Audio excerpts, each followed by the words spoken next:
एक डीएम साहब के ऑफिस पर किसानों की भीड़ लगी हुई थी। वहां पर लाइन लगाकर किसान आते और डीएम साहब से अपनी शिकायतें को बताते।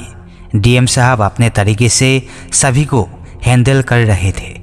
तभी उसी लाइन में से एक किसान डीएम साहब के पास आता है और उसे किसानों के लिए जो पैसा सरकार ने उसे दिया था उसको देने के लिए कहने लगता है। लेकिन डीएम साहब मना कर देते हैं, कहते हैं कि अभी हमारे पास पैसा नहीं आया है, जब हमारे पास आ जाएगा तब आपको दे दिया जाएगा। अगर ऊपर से पैसा नहीं आता है तो आपको कोई पैसा नहीं मिलने वाला। इसके बाद जो वो किसान होता है वो कहने लगता है कि मैंने ऊपर पता कर लिया है, ऊपर से आपके पास पैसा आ गया है और आप बेमतलब की ही हमें पैसा नहीं देना चाहते। इस बात को सुनकर जो डीएम साहब होते हैं वो एकदम से भड़क जाते हैं और उस किसान को धक्के मारकर वहाँ से निकलने लगते हैं। लेकिन तभी जो किसान होता है वो एकदम से उन लोगों को अपना परिचय देता है और बताता है कि मैं यहाँ का मुख्यमंत्री हूँ और तुम किसानों के साथ ऐसा नहीं कर सकते। इस बात को सुनने के बाद जो वहाँ का डीएम होता है और भी जो अधिकारी वहाँ पर बैठे हुए थे और साथ में जितने भी किसान थे सभी लोग एकदम से हैरान हो जाते हैं और वो शक्के से रह जाते हैं। क्या कारण था जो मुख्यमंत्री साहब किसान के भेष में यहाँ पर आए थे? पूरी कहानी की सच्चाई जानने के लिए वीडियो को अंत तक जरूर देखिए। एक डिस्ट्रिक्ट के अंदर प्राकृतिक आपदा आती है और उस आपदा के कारण ज़्यादातर किसानों की फसल नष्ट हो गई थी। फसल नष्ट होने के बाद सरकार ने किसानों की राहत के लिए कुछ पैसे ऊपर से भेजे थे और उन पैसों को यहाँ के डीएम साहब को वितरित करना था। डीएम साहब और यहाँ के एमएलए पटवारी इन सभी को मिलकर उन पैसों को किसानों तक पहुँचाना था ताकि वो लोग इस पैसे से कुछ राहत पा सके। लेकिन यहाँ के जो डीएम साहब थे और बड़े बड़े अधिकारी थे सभी लोग भ्रष्ट होते हैं और वो उस पैसे को किसानों तक नहीं पहुँचाता है। अब जब किसान इस बारे में पता करते हैं कि इधर उधर के डिस्ट्रिक्ट में पैसा आ गया है लेकिन उनके पास तक पैसा नहीं पहुंचा है तो उन लोगों को ये बात बड़ी बुरी लगती है और कुछ जो पढ़े लिखे किसान थे वो डीएम साहब के यहाँ पर जाकर उनसे पूछने लगते हैं इस पैसे के बारे में। लेकिन डीएम साहब उनसे साफ साफ बोल देते हैं कि आपके डिस्ट्रिक्ट के लिए पैसा ही नहीं आया है तो आप लोगों को मैं पैसा कहाँ से दूँ? अगर ऊपर से पैसा आ जाएगा तो आपको दे दिया जाएगा, अगर ऊपर से पैसा नहीं आता है तो आपको कोई पैसा नहीं मिलेगा। इसके बाद कुछ लोग इस बात को मुख्यमंत्री तक पहुंचा देते हैं और मुख्यमंत्री के पास ढेर सारे खत इस बात के पहुंच गए थे। ये कहानी थोड़ी सी पुरानी है तो उसी के हिसाब से कहानी को समझाने की कोशिश करें। जैसे ही ढेर सारे खत मुख्यमंत्री साहब के पास जाते हैं और वो उनके अंदर एक जैसी समस्या सुनते हैं तो एकदम से जो मुख्यमंत्री साहब होते हैं वो पूरी तरह से हैरान हो जाते हैं।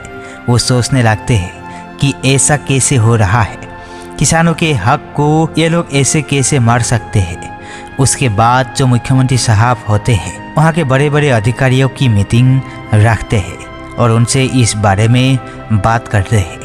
लेकिन जो बड़े बड़े अधिकारी होते हैं वो मुख्यमंत्री जी को आश्वासन देते हैं और कहते हैं कि साहब उनके पास पैसा पहुंच गया है और कोई भी ऐसी भी दिक्कत नहीं है। मुख्यमंत्री जी जब इस बात को सुनते हैं तो वो समझ जाते हैं कि कहीं ना कहीं हमारे जो अधिकारी हैं उनके अंदर कोई गड़बड़ है। इसी वजह से किसान परेशान है और वो लोग शिकायत बार बार कर रहे हैं, क्योंकि अगर एक दो लेटर होता तो कोई बड़ी बात नहीं थी। लेकिन वहाँ पर 100 से ज़्यादा लेटर उनके पास पहुँच गए थे। इन 100 लेटर की सच्चाई को जानने के लिए मुख्यमंत्री साहब एक फैसला करते हैं और खुद उस मामले की तह तक जाना चाहते हैं। इसके बाद जो मुख्यमंत्री साहब होते हैं वो एक साधारण से किसान का भेष बनाते हैं और वहाँ से सीधा उस डिस्ट्रिक्ट में आ जाते हैं जहाँ पर ये धांधलीबाजी हो रही थी। ये सब कुछ गड़बड़ हो रहा था। मुख्यमंत्री साहब साधारण किसान की तरह गांव में जाते हैं और गांव-गांव जाकर इस बात का ब्यौरा लेते हैं वहाँ पर किसानों की दशा बहुत ज़्यादा खराब थी। आपदा के कारण उनकी फसल तो नष्ट हो ही गई थी, लेकिन सरकार की तरफ से उन्हें कोई भी मदद नहीं मिली थी। मुख्यमंत्री साहब साधारण वेश में गांव के अंदर जाते हैं और गांव की जो बैठक हुआ करती है, जहां पर कुछ बुजुर्ग लोग गांव के वापस में बैठकर बातें किया करते हैं, वहां पर जाकर बैठ जाया करते। और जब उस गांव के लोग उनसे पूछा करते कि आप कौन हो, तो वो कह दिया करते कि मैं तो रागीर हूँ, आज रात किसी गांव में ठहराना है, तो सोचा यहीं पर ठहर लेता हूँ।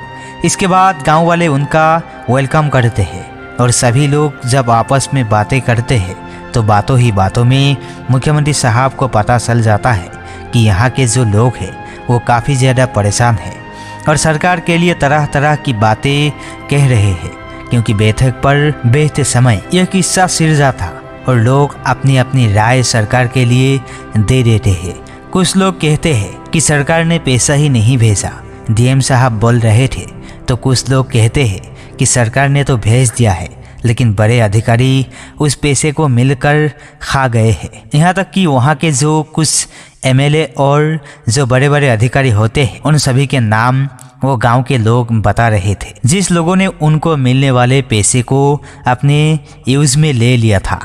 इन सभी बातों को सुनने के बाद और पूरी इस बात की तहकीकत करने के बाद जो मुख्यमंत्री जी होते हैं, अब खुद इस पर कार्रवाई करना चाहते हैं। इसके लिए वो उसी डिस्ट्रिक्ट के डीएम साहब के कार्यालय में पहुंच जाते हैं अपनी शिकायत को दर्ज कराने के लिए। वहां पर ढेर सारे किसान अपनी अपनी शिकायत लेकर खड़े हुए थे और डीएम साहब एक एक करके सबकी शिकायतें सुन रहे थे। उनके साथ वहां पर और भी अधिकारी बैठे हुए थे जो किसानों को आश्वासन दे रहे थे कि अभी आपका पैसा नहीं आया है, जब आपका पैसा आ जाएगा तो आप लोगों तक पहुंचा दिया जाएगा। धीरे धीरे करके मुख्यमंत्री जी, जो कि एक साधारण किसान के भेष में थे, उनका नंबर भी आ जाता है और वो सीधे डीएम साहब के पास पहुंच जाते हैं। डीएम साहब उनको भी आश्वासन दे देते हैं और कहते हैं कि जैसे ही ऊपर से पैसा आएगा उसके बाद आप लोगों में पैसा बांट दिया जाएगा।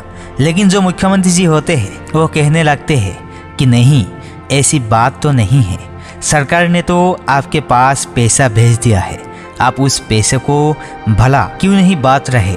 इस बात को सुनकर जो डीएम साहब है वो एक बार फिर से उनसे मना करते हैं और कहते हैं कि अगर सरकार से हमारे पास पैसा आ जाता तो हम आप लोगों को बांट देते, भला हम उस पैसों का क्या करेंगे।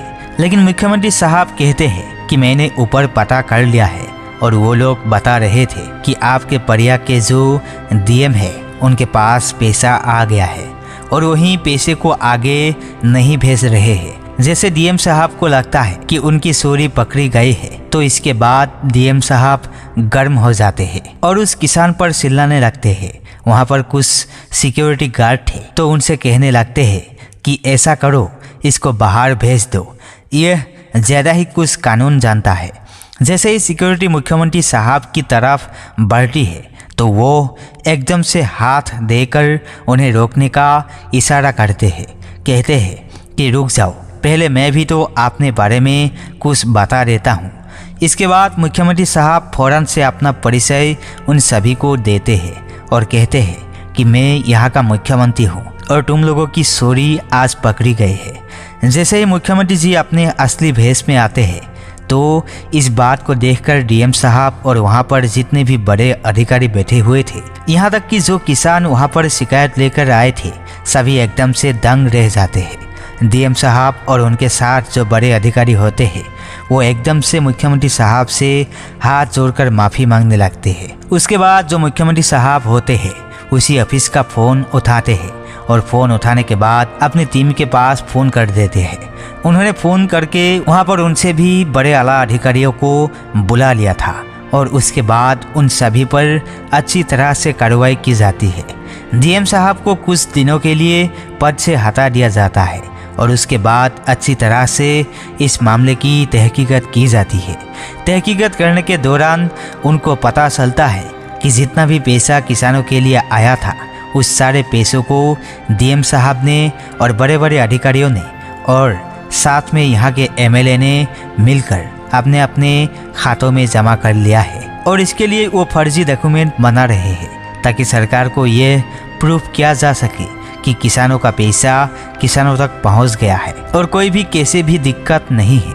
लेकिन किसानों को 1 रुपया तक उन्होंने नहीं दिया था और सारा पैसा अपने अपने खातों में बराबर बांट लिया था। जैसे ही ये बात उन किसानों को पता चलती है तो वो किसान इस बात को चारों तरफ फैला देते हैं और सभी लोगों के बीच में मुख्यमंत्री जी की छवि और भी ज़्यादा निखर कर आती है। इसके बाद चारों तरफ ये हल्ला मच जाता है और सभी लोग मुख्यमंत्री जी को बहुत ही ज़्यादा पसंद करने लगते हैं। उस टाइम पर जो मुख्यमंत्री जी है वो सभी लोगों के लोकप्रिय हो गए थे और उसके बाद कई ऐसी और कहानियां उनकी निकल कर आई। एक बार रेलवे स्टेशन की ऐसी छोटी सी कहानी है जिसमें वो अपना रिजर्वेशन करने के लिए टिकट काउंटर पर पहुंच जाते हैं और वहां जाने के बाद जैसे ही रेलवे के अंदर का जो कर्मचारी है वो उनसे साइन करने के लिए कहता है तो वो अपने साइन कर देते हैं। जैसे रेलवे का कर्मचारी उनके साइन को देखता है तो एकदम से हैरान हो जाता है क्योंकि अभी तक वो इनसे साधारण व्यक्ति की तरह व्यवहार कर रहा था। लेकिन जैसे उन्हें पता चलता है कि ये यहाँ के मुख्यमंत्री जी है तो एकदम से अपनी कुर्सी को छोड़कर जाते हैं और उनसे माफ़ी मांगने लगती है। लेकिन मुख्यमंत्री जी बहुत ही साधारण थे। वो कहने लगते कि कोई बात नहीं भाई, तुम्हारा काम तुम कर रहे थे और मैं अपना काम कर रहा हूँ। मैंने अपना रिजर्वेशन कराया है और उसके बाद मुझे आगे जाना है। तुम अपना काम करो, कोई भी कैसे भी दिक्कत नहीं है। वहाँ पर भी लोगों को मुख्यमंत्री जी का ये स्वभाव पसंद आता है और सभी लोग उनकी वाहवाही करने लगते हैं। इस कहानी के अंदर जिन मुख्यमंत्री साहब का जिक्र हुआ है उनके बारे में मेरे ख्याल से सभी लोगों को पता होगा। अगर आप लोग जानते हो कौन है वो मुख्यमंत्री साहब तो आप उनके बारे में कमेंट सेक्शन में बताएं और उनका नाम ज़रूर लिखें। हालांकि मुख्यमंत्री साहब अब इस दुनिया में नहीं है। ये एक छोटा सा हिंट है आप लोगों के लिए ताकि आपको आसानी हो उनके नाम को पता लगाने में। लेकिन असलियत में अगर देखा जाए तो मुख्यमंत्री हो तो ऐसे हो। उनकी ढेर सारी कहानियां हैं। अगर आपको ये कहानी पसंद आती है, आप लोग इस कहानी को अच्छा सा प्यार देते हो तो उनकी और भी कहानियां विस्तार में हम लेकर आएंगे। ये एक छोटा सा किस्सा था जो हमारे बुजुर्ग हमें सुनाते हैं और वैसा ही मैंने आप लोगों को सुनाया है। इन कहानियों को सुनाने का उद्देश्य किसी को परेशान करना बिल्कुल भी नहीं है। ये कहानी आपको इसलिए सुनाई जाती है ताकि आप लोग इन कहानियों में से कुछ ना कुछ सीख सको और अपने जीवन में उस चीज़ को अप्लाई कर सको। मिलते हैं किसी नेक्स्ट वीडियो के साथ, तब तक के लिए जय हिंद, जय भारत।